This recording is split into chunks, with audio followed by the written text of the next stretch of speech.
Today I wanted to talk about being celibate and why I decided to make that decision before going into marriage.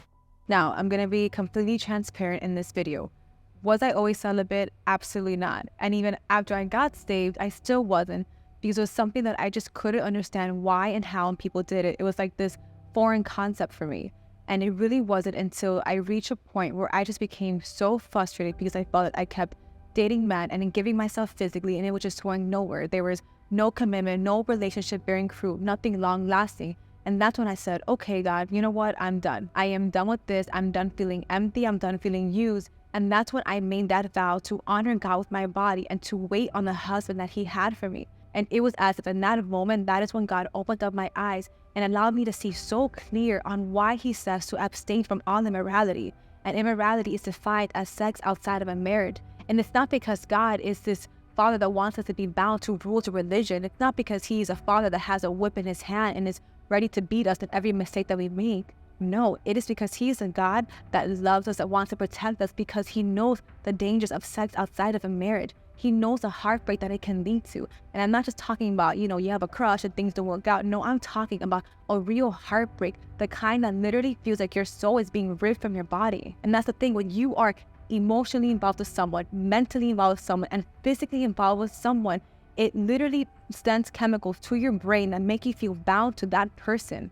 And on a spiritual aspect, when you become intimate with someone, it makes you become one with that person. Therefore, it creates this soul tie. And there are all types of people walking around that are demonic possessed, that are oppressed with heavy things. And when you sleep with that person, you are opening up the door to receive all kinds of spirits and oppression. You are now carrying part of that person inside of you that you were not meant to carry. And so, to be clear, I'm not saying that if you're celibate, you're never going to get heartbroken. But what I am saying is that if things don't work out, it can make the process of moving on much smoother and quicker.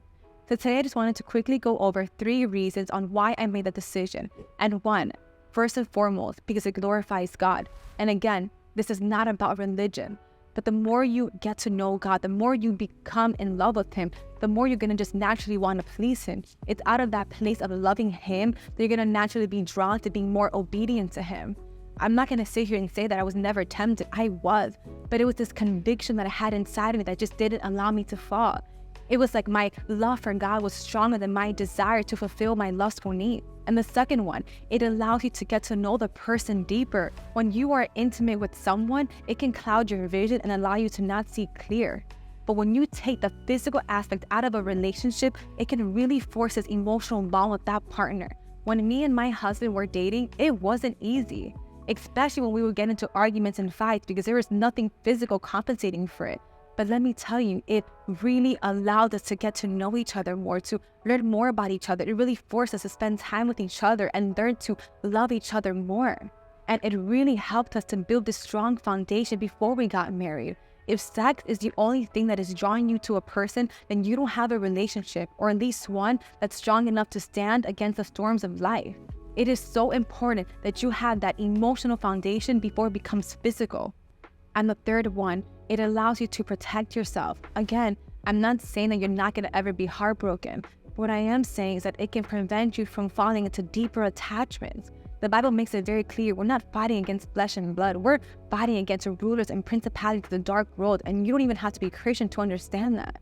And so when you're celibate, it really allows you to protect your heart, protect your spirit. Your body's a temple of the living God. You have to protect it. And was it easy for me? Absolutely not. And me and my husband, we struggled. I'll invite him to the next podcast and we can talk about ways that we overcame temptation. But let me tell you, it was the most beautiful journey that I've ever had, because it really allows you to learn more about yourself. It allows you to connect with God on a deeper level. And it truly allows you to get to know your partner before you marry them. And during that season of courting with my husband, it allows us to build something so solid before we got into marriage. It's not easy, but when you make that decision from your heart, God's grace is sufficient and his power is made perfect in your weakness. He will give you the strength and the endurance to stand firm against all temptation. He will give you that ability that you need to persevere. So when you make that decision from your heart and you ask him to give you the strength, he will do it. And I promise you, it is the most rewarding feeling when you get through it.